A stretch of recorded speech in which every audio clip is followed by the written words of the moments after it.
Welcome to the Crispy Ear podcast. My name is Ellie Kerr. I'm the founding director of Merseyside Women of the Year, and this is our podcast. And huge welcome to Amy Smythe. Thank you, the Ellie. Woody Wizard. How are you? Yeah, I'm very good, thank you. Oh, thank you very much for coming today. Really appreciate you taking the time out and coming to have a word. But you were one of our MWOTY winners in 2023. I know, it sounds quite a while ago now, doesn't it? Yeah. What have you been up to? What did you think about MWOTY? Gosh, what did I think? Well, truthfully, Ellie, I didn't know anything about awards before MWOTY. And when it was suggested to me, if I'm being really honest, I was really unsure because I didn't know anything about it. I thought that putting yourself forward for something like that might be something to do, if I'm being honest, about ego or wanting people to look at you and think, gosh, aren't you doing well? And I just didn't really understand the whole thing. And then getting involved in it, I remember getting the train to the first, because before the awards you do an evening, don't you, where you get everybody together. And just feeling just sheer terror, really, and thinking, oh gosh, who are these other people going to be and what's it going to be like? And then from the moment of meeting, you really begin to understand that it was, firstly, nothing like what I thought it was going to be about, and also just that you are part of something really special, and the energy in the room.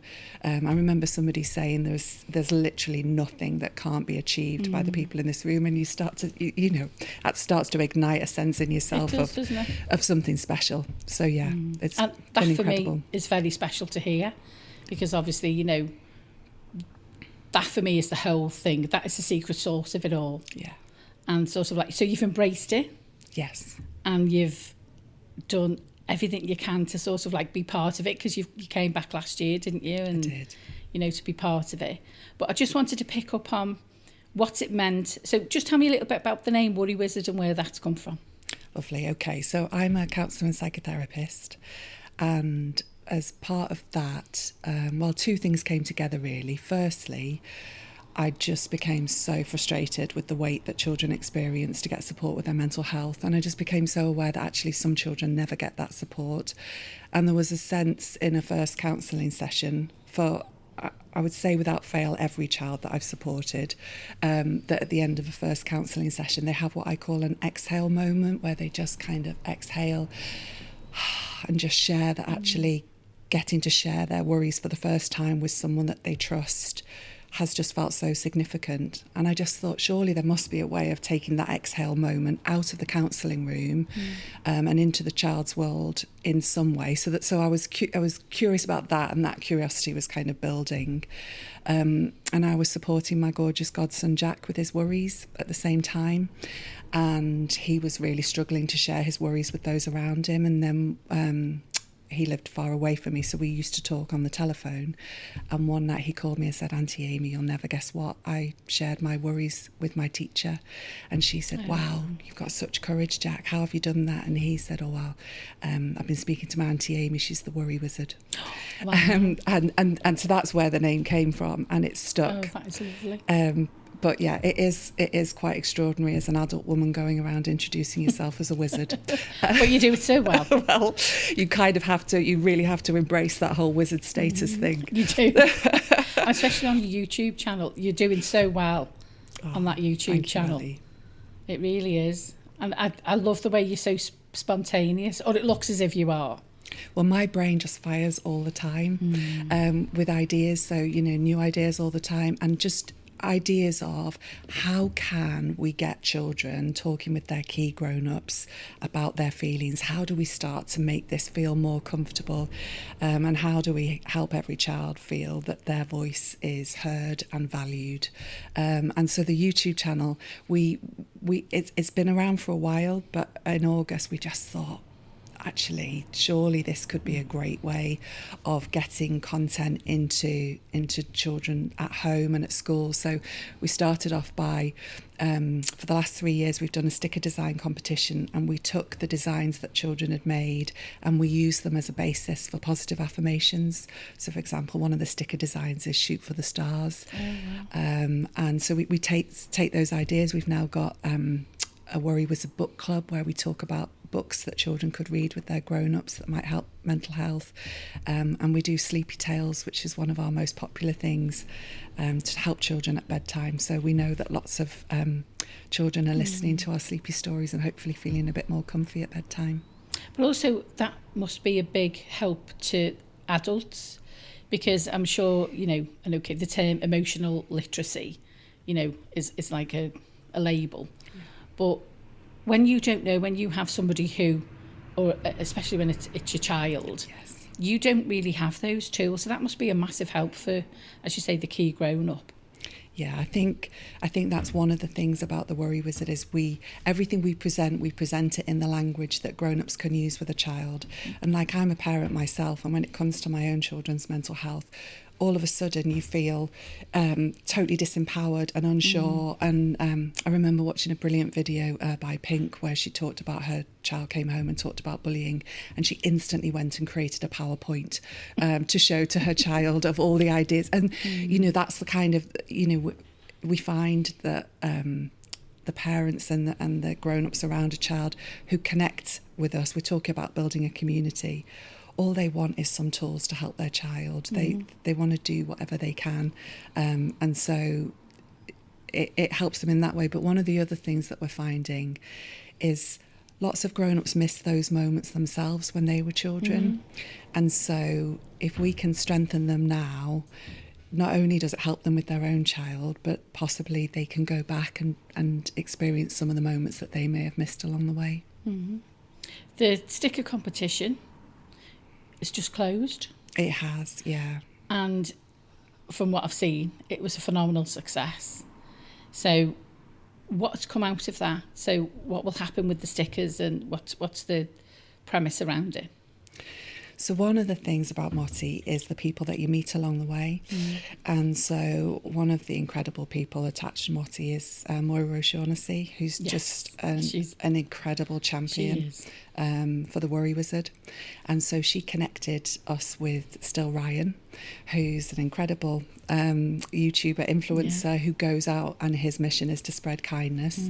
And so he very kindly became one of the judges. Oh, wow. And I think his sense was he couldn't really believe how something that sounds as simple as a design a wellbeing shine sticker, think of kind words you'd say to a friend and create a brilliant creative design, how it got children talking.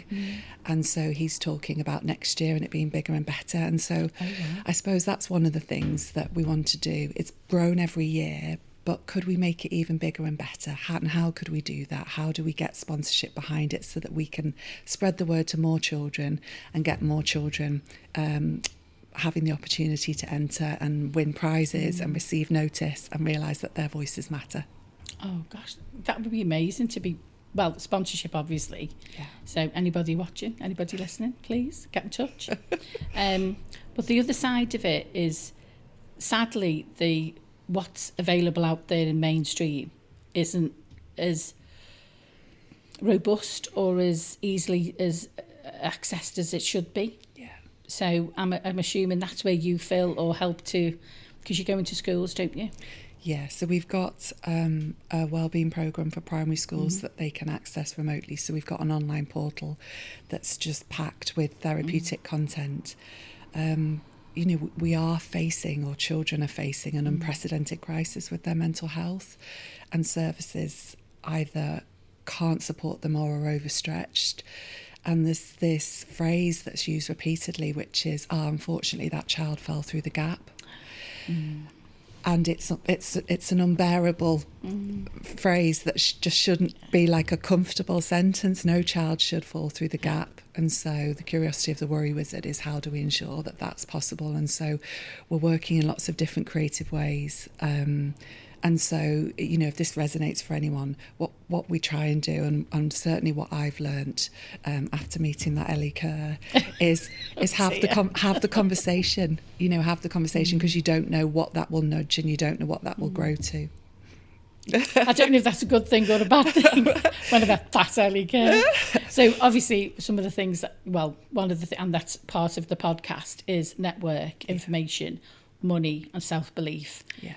So that for me are the 4 pillars of I don't want to say success, but it is usually success. If one of those pillars is not as strong as it needs to be, usually you find that, things don't happen either. You're not brave enough to ask for the ask. You're not expanding your network. So which one of those 4 pillars speaks to you?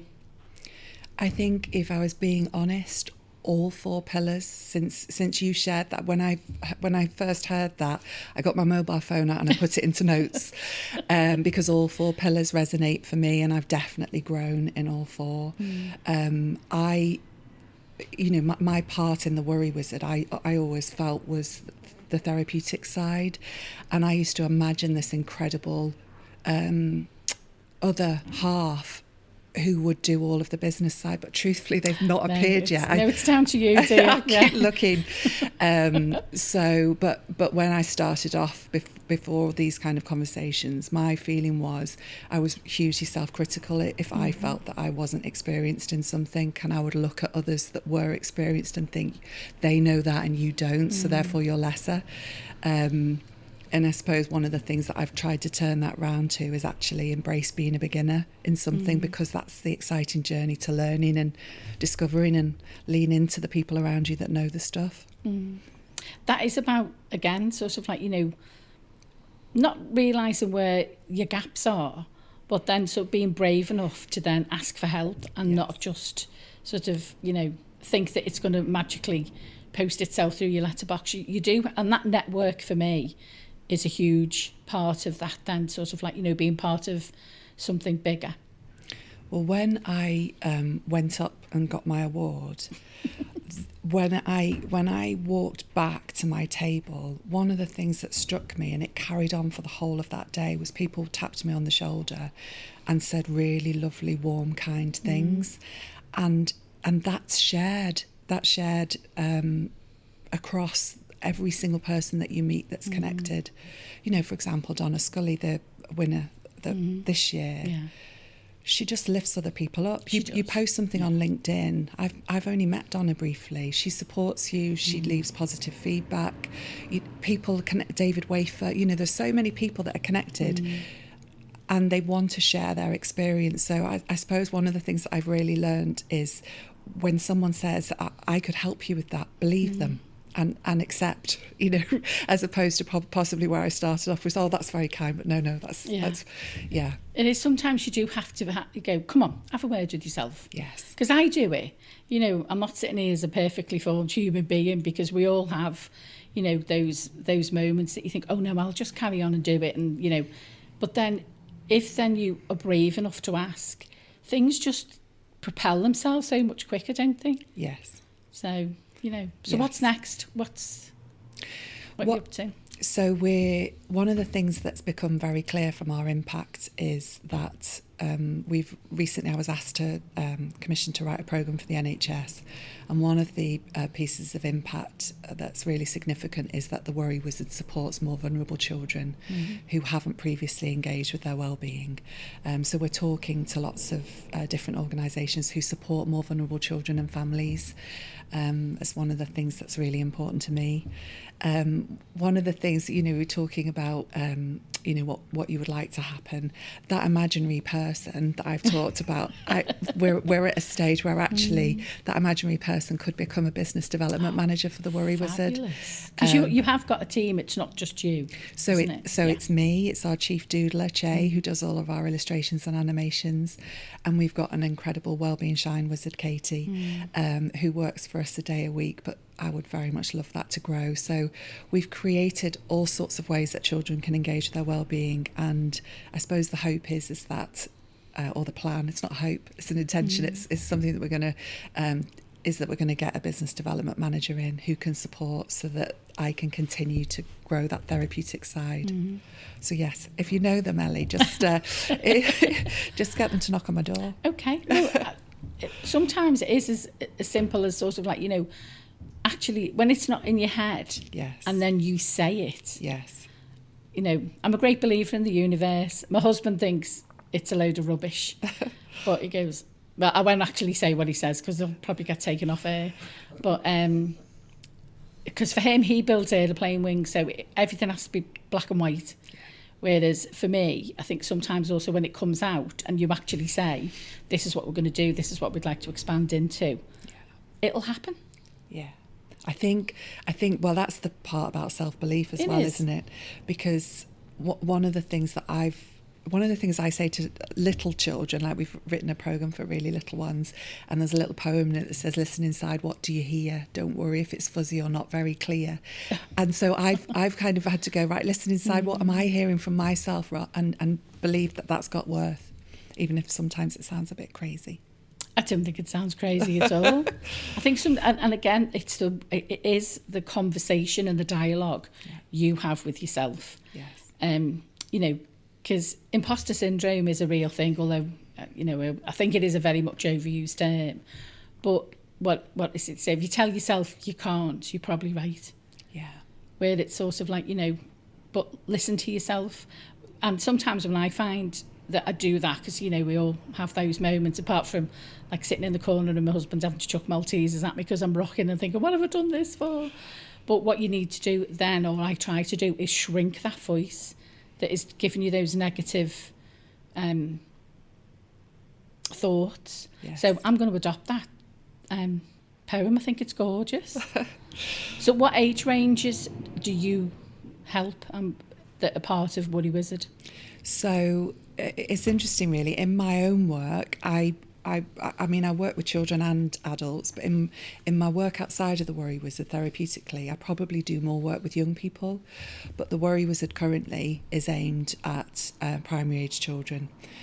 So early years through to primary, and then looking at that transition to high school. But the only reason for that is because that's where we've had funding to create the illustration and animation. The illustrations are gorgeous. Che is just absolutely wonderful. They are. I was looking for someone to work with. I wanted to be chief storyteller, and I was looking for someone to be chief doodler. And I got an invitation when one of my boys was at playgroup to a pirate party, and it was the best children's invitation I'd ever seen. And I said to the mum who'd given it to me, who did that? And she said, oh, my husband, Che, he's an illustrator. And magic. See? Universe? Yeah.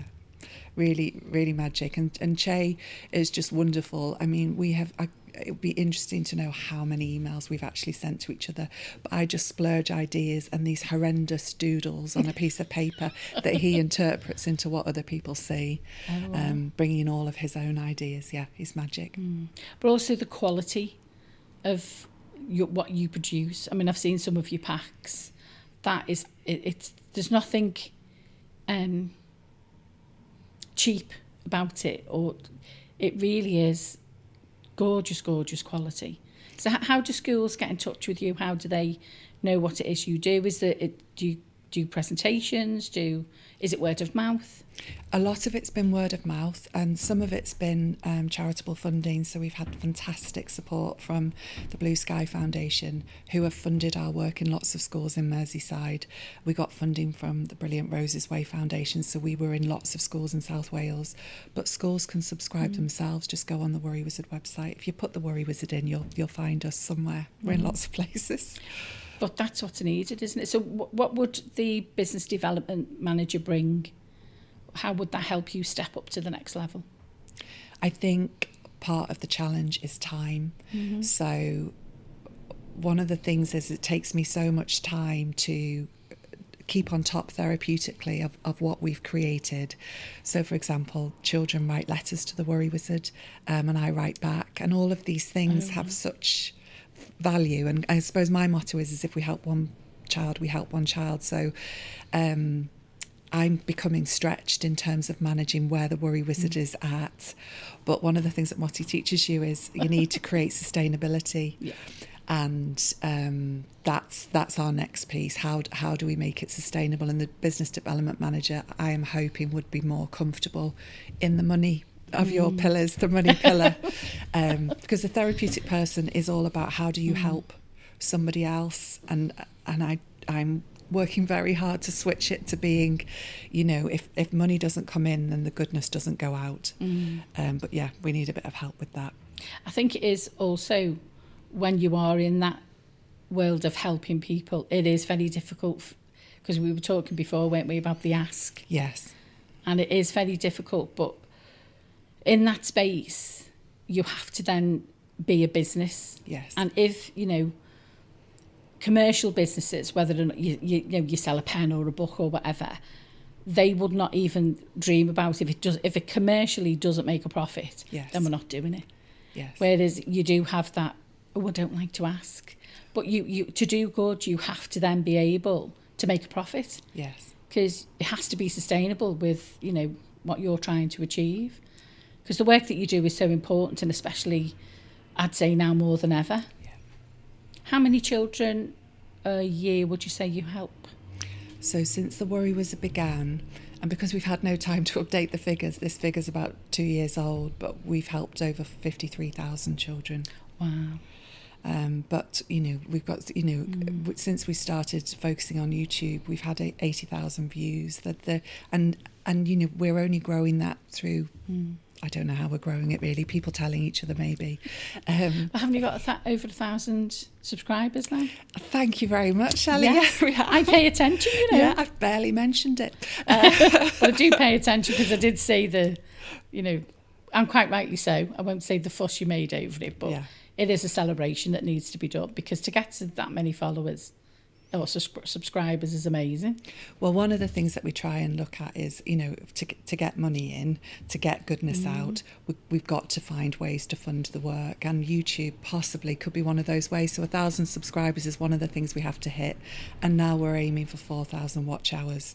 So wow. I'm on my calculator when we get our stats through just to see where we're at. So look at you saying, the business development, but it is one of those elements that you have to force yourself to do. Absolutely. And to then when you pass it on, I always say, if you haven't had to get your own hands dirty and understand the fundamentals and how it works, then when you do bring somebody in, you know exactly what the metrics are that you're looking for and how they are achieved. Yes. So, it's another hat that you just have to put on, isn't it?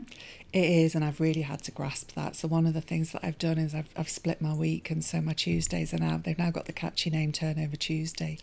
And it's just something about trying to tell my brain, this is my self-chat aim, if the money doesn't come in, the goodness isn't going out. Turnover Tuesday, what are you doing with the money?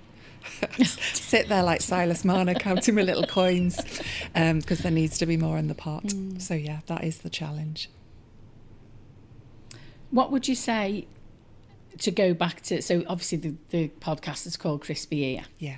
So what would you give yourself looking back a crispy ear about? So that means sort of like, you'd really, go to town on somebody till their ear was crispy, or to yourself to go, you should do this, or not you should, but what would you tell yourself? So I was fortunate to get support from a big company early on in the process with this. They liked the mission of the Worry Wizard, and it was Sykes Holiday Cottages, and I went to their head office, and it was all flash and screens and computers, and I was just so overwhelmed by it. And before I'd gone, I wondered how I could present myself as a more businessy type person. And so I had like a gift set from my mum and dad from that Christmas, which was like a mock leather, it was a pack that had things. I decided it looked like a briefcase, and so I put my papers in there, and I took it, and I sat in their reception with all the screens and stuff, and my internal dialogue was, look at them, they know what they're doing, they've got this, look at you don't know anything. And if I could go back, I'd celebrate the fact that I was there with my little mock briefcase, and that I was being brave, and that I was trying to learn. I didn't know what a KPI was at that time. I thought that if, how could you succeed if you don't know these abbreviations? I would embrace, because there's just so much that I don't know. And what I'm realising is that's the excitement. I don't want to get to the, I don't know, I can't imagine what it'd be like. Might be nice to get to the part where I know everything. I'll let you know if I ever get there. But to embrace not knowing, as opposed to give yourself a hard time about it, and just be grateful for your courage and curiosity to try. But that is the whole journey of entrepreneurship, because basically, you're a woman in business, and you're a mum, and all the other things that you juggle that come along with that. Yeah. And so I think sometimes you do well, I know I certainly do. You give yourself a hard time because you think everybody else has got it covered, don't you? Oh, absolutely. And interestingly, I've met the most incredible people through MWOTY, but one of the things that they are wonderful at is being kind enough to let you know that they don't know all the pieces. They don't present themselves as got it sorted, which some people, you know, that can be something people do. And I was vulnerable to believing that some people had it sorted and I was just not in that pile. But I think that's, you know, I know actually it was Donna that said, I think some of the women that we find or that come through WOTY, they are the most genuine, and they are women that want to help and support each other. And I think for me, you know, we're not all perfectly formed. You know, it's not about having the perfect this and the perfect that. But I just love it, and I've absolutely loved watching you grow. And you've absolutely grasped every opportunity that's come along, haven't you? I think that's one of the really important things. My dad, who I think of as one of the wisest wizards of them all, there was a time when he went from being part of a bigger company to being on his own, and he had a meeting with a big company, and he wanted to present himself as kind of professional, and so he hired an office in like a shared office building to host a meeting. And when he came home, you know, this was really important for him, and everybody knew how important it was. How did it go, Dad? And he said, it went great, and I think they want to work with me. But at the end of the meeting, one of them asked me where the toilets were. And he didn't know. And it's supposed to be his office. And it was supposed to be his office. And so, and those kind of stories, you know, nobody has all the pieces. And actually, you need to surround yourself with kind enough people that can smile with you in those moments and understand where you're at. And yeah. And I'm assuming he did. You see, you're invested now too. He did. They worked together, and it was very good. But that to me is people about being authentic, isn't it? And then that probably was a running joke all the way through their relationship. You didn't even know where the toilets were. He didn't even know where the toilets were. But also people sharing those stories with you, like me knowing that, you know, I thought that my dad was all that. But he was also vulnerable, and he was also, you know, he had, so you kind of learn that that's everyone's all the pieces, aren't they? They are. But I think sort of like, you know, from where you've been and where you've come from when we first met and where you are now, what you are achieving and what you're helping young people, because it is a really, really difficult time at the moment. But what you're doing, Amy, is amazing with the WOTY Wizard. And I do. It absolutely makes me burst with pride about watching how you grow. And I'm sure you're going to go on to do amazing stuff. So thank you very much for sharing with us today. And anybody, sponsorship, speak to us, speak to Amy, have a look at the YouTube. So thank you so much for your time, Amy. It's been fabulous to talk with you. Thanks so much, Ellie. Thank you for having me. This is Ellie Kerr, signing off. Thank you for listening to our podcast. Bye.